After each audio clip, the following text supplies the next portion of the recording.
जय श्री महाकाल। दोस्तों, आज हम आपको माता मदानंद जी की एक उग्र साधना देने जा रहे हैं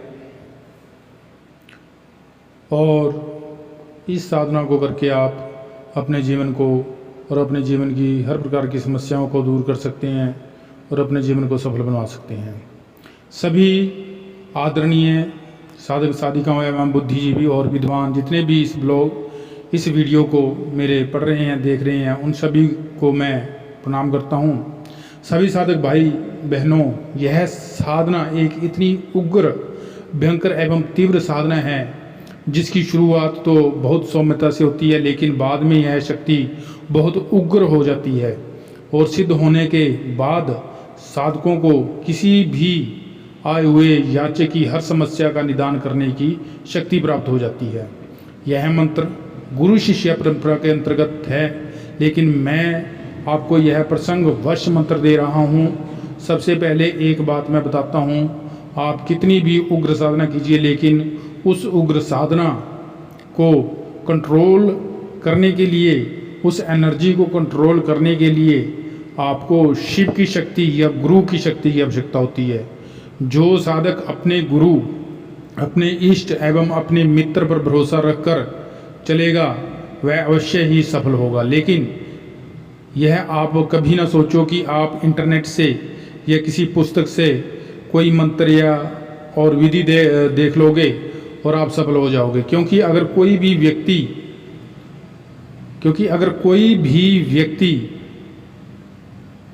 कोई भी बुक ले ले या मेडिकल की कोई बुक ले ले तो भी उसे टीचर की आवश्यकता पड़ती ही पड़ती है। अर्थात आपको गुरु बनाना चाहिए, आपके गुरु के मार्गदर्शन में ही साधनाएं करनी चाहिए, तभी साधनाएं जो है वह सफल होती है। मेरे कहने का यह अभिप्राय है, जिसमें सबके साथ एक जैसे अनुभव नहीं होते, सबकी जीवनी शक्ति अलग अलग होती है एवं सभी का परिवेश अलग होता है, संस्कार अलग होते हैं, इष्ट देव अलग होते हैं, कुल देवता अलग होते हैं, इसलिए शक्ति सिद्ध होने में कठिन हो जाती है। कठिनाई मतलब कि सभी लोगों को एक जैसा अनुभव नहीं होता है, अलग अलग अनुभव होते हैं। आप साधना में बैठोगे, किसी को किसी प्रकार का अनुभव हो रहा है, किसी को किसी प्रकार का अनुभव हो रहा है, किसी का तपोबल कैसा है, किसी का कम है, किसी ने कभी एक भी साधना नहीं की, किसी ने कभी किसी मंदिर में माथा तक नहीं टेका, और कोई इतना सात्विक और इतना धर्म को मानने वाला है कि कहीं अगर 200 किलोमीटर पर भी उसको पता हो कि वहाँ पे एक अच्छा तीर्थ स्थान है तो वो रुकम होकर के वहाँ को भी सलाम करेगा, वहाँ के लिए भी मत्था टेकेगा वहीं खड़े खड़े। तो इस प्रकार साधनाएं भी जो है भाव पर निर्भर करती है कि व्यक्ति कैसा है, उनके अनुसार ही साधक को जो है अलग अलग प्रकार के अनुभव हो जाते हैं। यह साधना दोस्तों जो है 41 दिन की साधना है, और जो स्त्री है अगर इस साधना को करती है तो ये साधना उसके लिए 21 दिन की रहेगी। फीमेल जो है 21 दिन के लिए है प्रयोग करें, और जो जेंट्स है वह 41 दिन के लिए इस साधना को करें। साधना में पूरी तरह से ब्रह्मचर्य का पालन करना होता है, भूमि पर सोना होता है, एक समय खाना खाना होता है, कम बोलना होता है। साधना के दौरान किसी से भी झगड़ा लड़ाई बिल्कुल नहीं करनी, झूठ नहीं बोलना, छल कपट किसी के साथ नहीं करना, फ्रेम नहीं करना, और ना ही किसी को अपने मन की बात बतानी है कि मैं क्या कर रहा हूँ, क्या नहीं कर रहा हूँ, साधना कर रहा हूँ या मुझे साधना में किस प्रकार का अनुभव हो रहा है, क्या एक्सपीरियंस मेरा हो रहा है, क्या चल रहा है, ये बातें किसी को भी नहीं बतानी। क्योंकि अगर आप अपने अनुभव शेयर करने लग जाते हो तो आपके अनुभव होने ही बंद हो जाते हैं, और साधना भी सिद्ध होने में बहुत समय लगता है। सिद्ध तो हो जाती है क्योंकि कर्म कभी बेकार नहीं जाता। जो आप कर्म करते हो, साधना में बैठते हो, इतना समय देते हो, ये आपका बेकार कभी नहीं जाता, लेकिन थोड़ा समय ज़्यादा लग जाता है। साधना अगर आपको 100% सिद्ध होने देती हुआ 25% कम हो जाएगी। तो इस प्रकार से पूरे विधि विधान से नियमों के अनुसार ही साधना में चलें और तो आपको फायदा होगा। मैंने बताया कि आपके पास गुरु मंत्र जरूर होना चाहिए, गुरु मंत्र के बाद गणेश मंत्र आपको सिद्ध होना चाहिए, देह रक्षा मंत्र, ये 3 मंत्र तो बहुत जरूरी है, आपके पास सिद्ध होने चाहिए। अगर नहीं है तो आप मेरी वीडियो में गुरु मंत्र साधना देखें, देह रक्षण मंत्र साधना देखें और गणेश मंत्र साधना देखें। 21 दिन की साधना वो साधना करें, तो उसके बाद आप कोई सी भी साधना कर सकते हैं।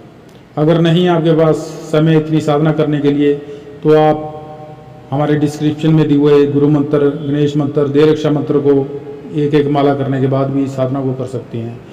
गुरु मंत्र, देह रक्षा मंत्र, गणेश मंत्र, ये हमें मुख्य साधना मंत्र बोलने से पहले हर रोज़ जब तक हम साधना करते हैं, ये हमें एक एक माला इनकी करनी पड़ती है। गुरु मंत्र में आप ओम गुरु गौरनाथाय नमो इस मंत्र की एक माला का जाप करें।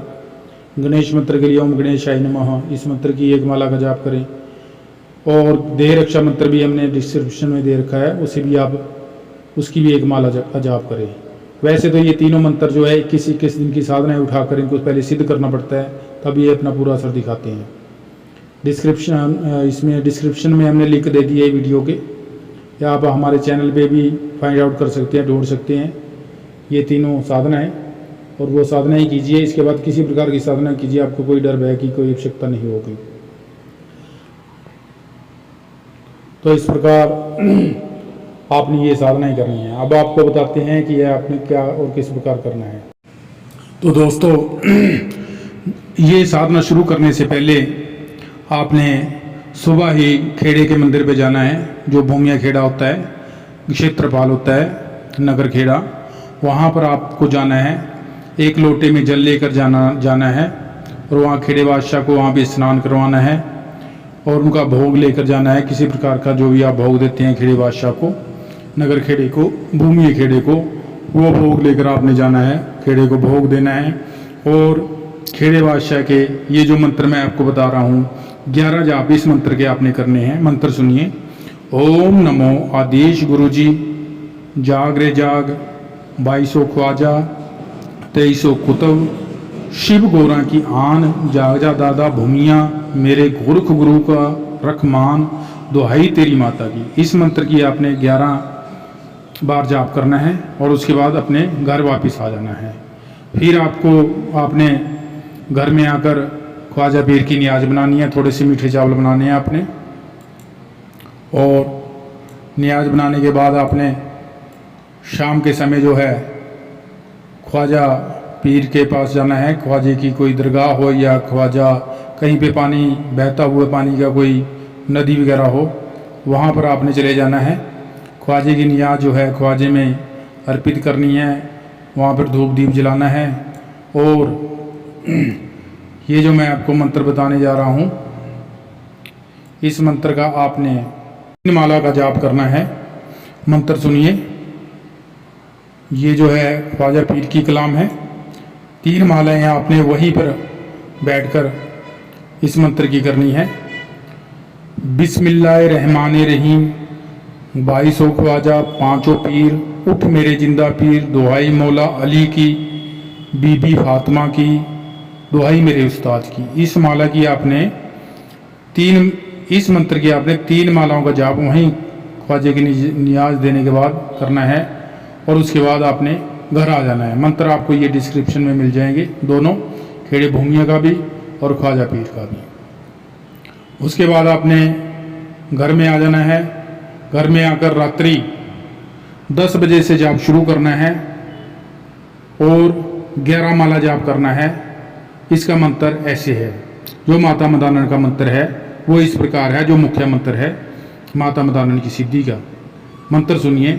माता गधे सुलखनी, मत्थे लाई रख दी मेहंदड़, चारों कुंठा झुक रहियां सारा देश, मट जागे मसान, जागे जागे थड़े दा पीर, मेरी जगाई जाग माता, मेरे गुरुआं दी जगाई जाग, ऐसे काज संवारो जैसे जोगी इस्माइल के कार्य सवारे, चले मंत्र पूरो वाचा, देखो माई मदान वाली, महारानी मसानी इल्म का तमाशा।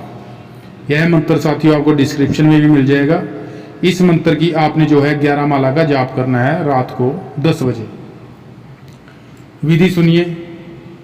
इस मंत्र को आपने प्रतिदिन 11 माला जपना है और कोई भी वस्त्र पहन सकते हैं और अपने सामने माता की तस्वीर रखनी है, दीप धूप लगाना है, फल फूल पान मिठाई रखनी है, यह साधना संपन्न करके आप किसी का भी काम, कोई भी काम कर सकते हो और आपको कोई रुकावट नहीं आएगी। कोई भी आज तक आपके पास आएगा तो आपको किसी चीज़ की दिक्कत, उसका काम मिनटों में हो जाएगा। आपको करना क्या है, आपको सुबह उठना है। सुबह उठकर आपने नगर खेड़े के मंदिर में जाना है, भूमिया जिसे बोलती है, और वहाँ उनको स्नान कराने के उपरांत आपको जो 11 मंत्रों का जाप करना है, जो आपको अभी ऊपर हमने मंत्र बताया है।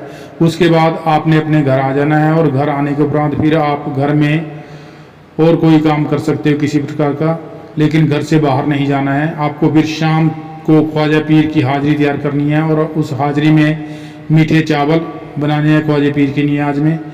4 मुँह वाला दीवा, 5 बतासे, 5 लोग, 5 इलायची, 5 गुलाब के फूल, 5 अगरबत्ती, 2 मीठे पान, ये भी आप साथ लेकर जाए ख्वाजा की नियाज के लिए। और 3 माला जो आपको मंत्र बताया है ख्वाजा पीर का, वहीं पर बैठकर आपने जाप करना है। उंगलियों पर भी काउंटिंग कर सकते हैं, या रुद्राक्ष की माला आप साथ ले जा सकते हैं, वहाँ जाप कर सकते हैं। इसके बाद आपने अपने घर आ जाना है और अपने घर में रात को 10 बजे के करीब यह साधना आपने शुरू करनी है। और आपको 5 बूंदी वाले लड्डू,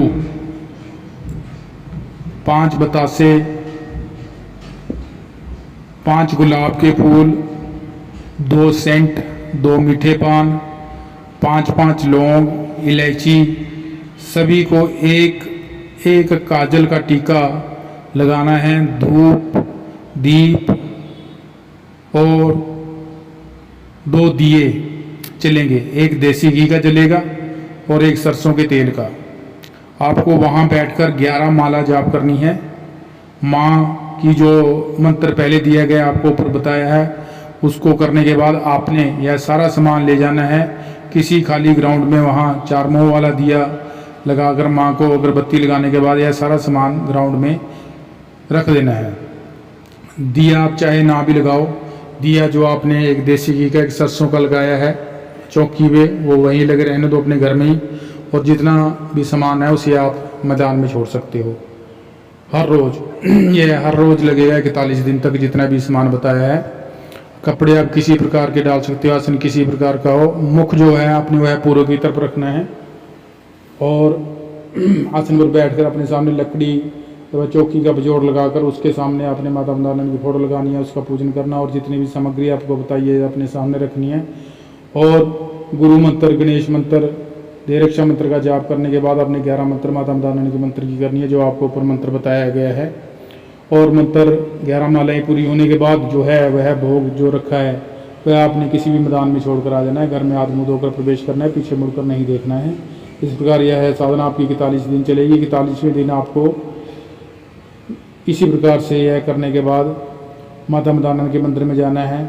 उसका जो भी है एक पूरे श्रृंगार का पैकेट और 11 लड्डू, 2 मीठे पान, इसका भोग वहाँ पर देकर आना। माता से प्रार्थना करनी कि जो मैं अपनी साधना की है, आपकी साधना की है, उससे मुझे सफलता प्राप्त हो, आपका आशीर्वाद प्राप्त हो, जिसका मैं कार्य करूँ वह कार्य संपन्न हो। जहाँ भी आपको भेजूँ, आपको याद करूँ, आपने आना है और वह इस कार्य को संपन्न करना है। इस प्रकार साथियों यह आपकी साधना संपन्न होती है। वीडियो को ध्यान से सुने, ध्यान से देखें, हर एक बात बताई गई है। पूरी तरह से वीडियो देखने के बाद ही साधना को करना है, जल्दबाजी में साधना नहीं करनी है। और मेरे इस चैनल को आप सब्सक्राइब करें और लाइक करें ताकि यह वीडियो औरों तक भी जा सके, और अगर हम और वीडियो अपलोड करते हैं तो उसकी नोटिफिकेशन आपको मिल सके। इन्हीं शब्दों के साथ आपका बहुत बहुत धन्यवाद। जय श्री राम।